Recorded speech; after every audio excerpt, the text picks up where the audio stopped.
former COA Commissioner Heidi Mendoza. Sa ito po naman, para lang mas malinaw po ang isyong ito doon sa iniharap mismo po ni Justice Amy Lazaro Javier na bahagi po ng sinasabing COA report. Magandang umaga po, Ma'am Heidi.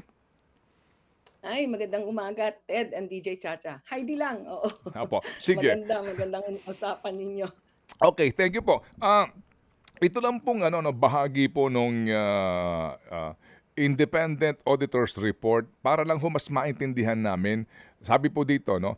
In our opinion, because of the significance of the matters discussed in the basis for adverse opinion section of our report, the accompanying financial statements do not present fairly in all material aspects the financial position of PhilHealth as of December 31, 2021 and 2020, and its financial performance and cash flows for the years ended in accordance with Philippine Financial Reporting Standards. Ano ibig sabihin ito, ma'am?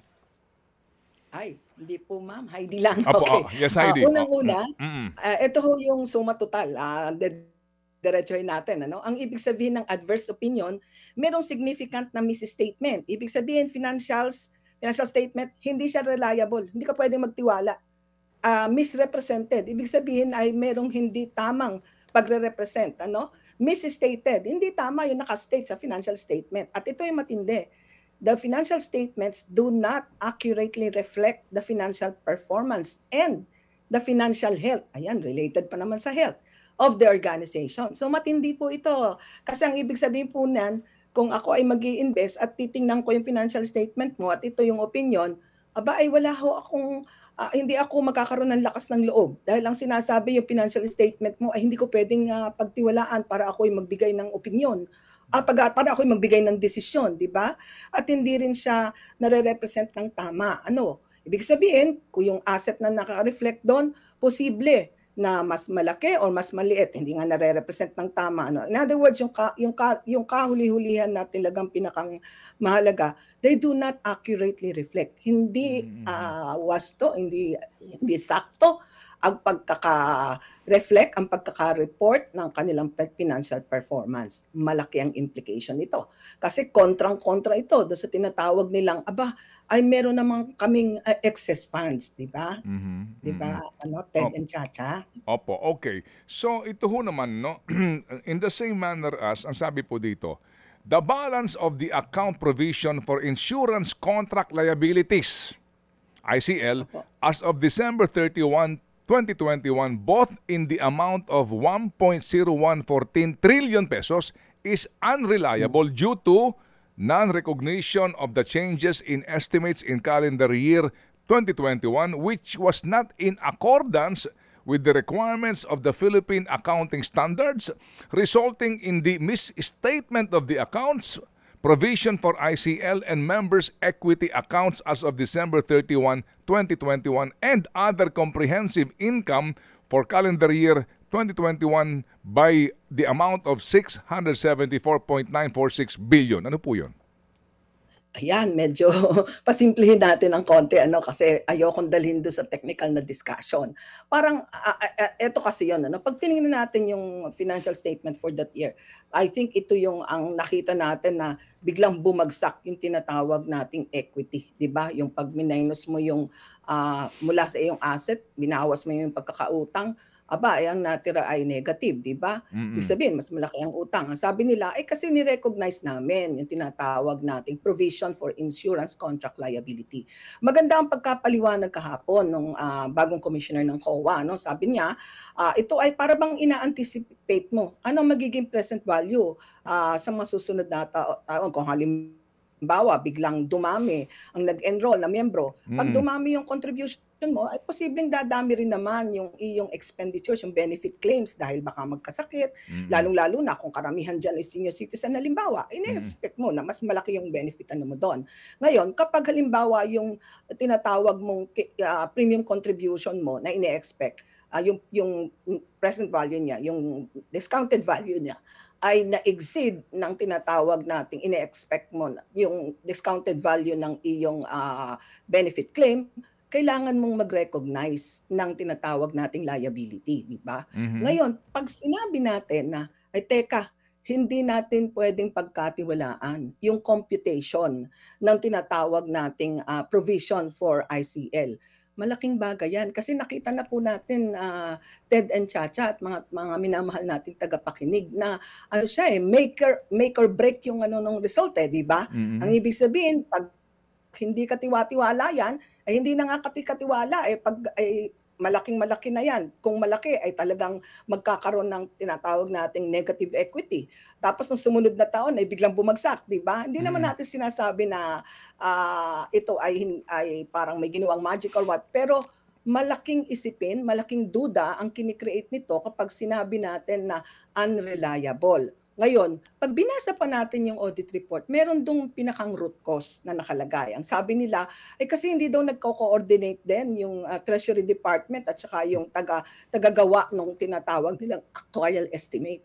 Ay teka muna, 'di ba ito 'pag kino-compute natin yung provision for ICL kailangan, reliable yung ginagamit mong basis at reliable yung computation ng actuarial estimate. More or less, ibig ko sabihin kayang tumayo, 'di ba? Mhm. Ngayon kung meron tayong problema diyan o sinasabi nating hindi kayo nagko-coordinate, ay wala ka ngayong basis doon sa pag-compute mo ng ano, 'di ba? At, 'pag tinugtong mo pa do'n sa ibang audit findings, sumisentro ang sinasabi ng sabi ng auditor, hindi rin maibigay sa amin kung kaya nga yung next na opinion do'n ay yung tinatawag nating disclaimer ano, hindi maibigay sa amin yung listahan o yung computation ng tinatawag nating premium contribution at saka yung tinatawag na benefit claim. Eh, ang punto ay yung dalawang bagay na ito ang mahalaga, eh. Ito yung parang pinakang tinutuunan nung computation natin ng tinatawag nating, ICL or, ano 'to ano, yung tinatawag na provision for ano, ICL. So, yun yung pinakamahalagang sentro doon na para bang hindi natin kayang pagkatiwalaan yung Okey. mahahalagang numero, Okey, yung sige. mahahalagang financial Opo, numbers. opo, sige. Eh, paano tayo manggagawa ng katiwa-tiwalang desisyon? Ayun, Ayan, opo, nasa opo, opo. public So institution. papaano mo masasabi nga na ang sitwasyon ay malusog, oo, Yes, tama kung po. hindi naman kumbaga hindi naman katiwa-tiwala ang mga ibinibigay mong medical Numero. findings kumbaga, 'di ba, do'n sa pasyente. Ay, tama po yun. Heidi, ganito, pero kahapon klaro din naman 'to 'no, sa Supreme Court, oral argument, inilabas yung mismong report din ng COA kapag pinag-usapan Mm, na natin yung total assets and total liabilities, no? mm, So dito sa 2021 PhilHealth financial statement mismo ha, galing mismo sa PhilHealth ito. Bagamat sabi nga mm, nila hindi sila nag-uusap-usap sila mismo, lumalabas na mm. kapag kinuwenta mo yung hawak nila, assets nila, kumpara doon sa mga utang nila at utang na babayaran, kasama nga dito yung ICL, yung insurance liabilities ho na Contract pupuwedeng bayaran, liabilities, lumalabas na mayroon pa silang utang. meron pa silang utang na 816 billion. Oo, Ah, kun totoo yun. Yun nga yung sinasabi natin ano, na parang hindi pa nga natin masabing katiwa-tiwala yung figures ninyo, tama, 'di ba, Ted? Hindi mm, pa nga tayo nag-a-assume na katiwa-tiwala, puwede tayong mag-rely. Pero sige, for the sake of argument, sabihin natin, siguro puwede natin sabihin, "O sige, tanggapin ko kung ano sinasabi mo." Eh, pero nakita na nga natin, eh, na 'pag, pinag-minus natin, isinubtract mm, natin, binawas natin yung mm. ating liabilities dun sa ating asset, aba, ay negative ang ating, Okey, equity. ayun. So, So kumbaga paano yon? Anong ibig opo, sabihin po? Hindi malusog, opo, ano? opo. So kumbaga po, sabihin na natin nga na questionable ang inyong mga pinagbibigay sa'min na impormasyon, pero kung kukuwentahin natin 'yan, ito ang sitwasyon ninyo. So, Opo. alangan naman na ang laki ng pagkakamali mo kung may mali man dito sa usapin ng magkano ang negative sa atin, kung magkano pa ang lalabas na utang natin kumbaga. 816 billion, Oo. ang laki nito, 816 billion pesos. Oo, pero Ted and DJ Chacha lagi nilang sinasabi, eh, provision lang ito. Ibig sabihin hindi ito yung aktuwal ano. Mm, Ay pero ang sabi natin diyan, eh, 'di ba, sa going concern, ayan ang aking idudugtong ano, Ted and Chacha. mm. Ang bawat organisasyon ay merong assumption na going concern. Anong ibig sabihin nito sa ordinaryong mamamayan? Para bagang sa private company, sinasabi mo na itong negosyong ito ay magpapatuloy. May pambayad ako ng aking mga utang, meron akong Mm. pera para sa pambayad na sweldo. Mas matindi ang going concern sa gobyerno, sa public ano. Kasi ang sabi natin, ito yung nangangako na ahensya ng gobyernong tutugon sa pangangailangan ng ating mga mamamayan na meron silang equal access to health and quality health, ano, 'di ba? Mm. Yan ang Mm. pinag-uusapan, and free from financial risk, 'di ba? Mm. At ang lagi nilang kinakatigan, ang lakas ng loob nila ay nanggagaling dun sa, aba, ay meron namang subsidiya ang gobyerno. O, ayun ang pagkakaiba. Unlike in private companies, Mm. ang going concern ay ano, kung halimbawang kinapos ang kapital ang may-ari, ay Mm. medyo mahirap. Ano. Pero sa gobyerno, ay meron ka tinatawag na government subsidy at saka yung guarantee. Di ba? Yung Mm. guarantee ng gobyerno ay kahit bumagsak yan, ay kailangan sagutin ng gobyerno. Ang tanong natin ay paano po ang usapan ng going concern kung wini-withdraw Mm. ang subsidy, 'di Yun. ba? Mm. Ay meron tayong inadapt na mga hindi makabayad. O, ay Mm. papaano 'yon? Yung ating nagbabayad ba ang sasagot dun sa mga hindi makabayad? Ay Mm. ganyan at wini-withdraw nila yung kanilang subsidiya, 'di ba? Mm. Pangalawa, ay kung sa tingin natin ay patuloy ang ganyang practice sa budget na abay pagkalalaki ng idinadagdag, ay Mm. pagtapos yung kanilang idinadagdag ay ginagamit lang sa mga kung ano-anong sabi natin ay wasteful expenditure, et cetera. Yun ang pangita, no? Mm. Ay paano natin i-assure na kaya tayong saklolohan ng gobyerno?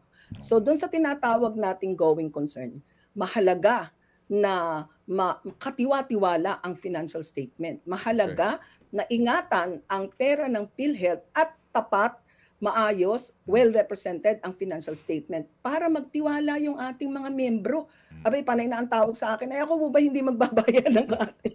Sabi ko, magbayad kayo at babantayan natin. Yun yung Okay. ating mahalagang ano. Ngayon, sa tinatawag nating going concern, kailangan na tayo ay kumikita. In other words, pag pinag-compare natin yung asset at liability, abay meron namang pasobra. Kung ganyan na sinasabi mo ngang medyo sagad na at wala pa, ang labas ay utang pa, ay kahit napasabihin natin ito ay provision pa lang, etc., hindi pa ito yung actual, Mm. Mm. ay medyo kumakatok na tayo, bumo-boundary na tayo doon sa tinatawag nating going concern, lalong-lalo na in the light of the withdrawal of the national subsidy. Okay, sige. So, salamat na marami, Heidi, sa iyong paliwanag sa aming programa. Ito'y makabuluhan para mas maunawaan ng taong bayan kung gaano kaimportante itong isyong ito.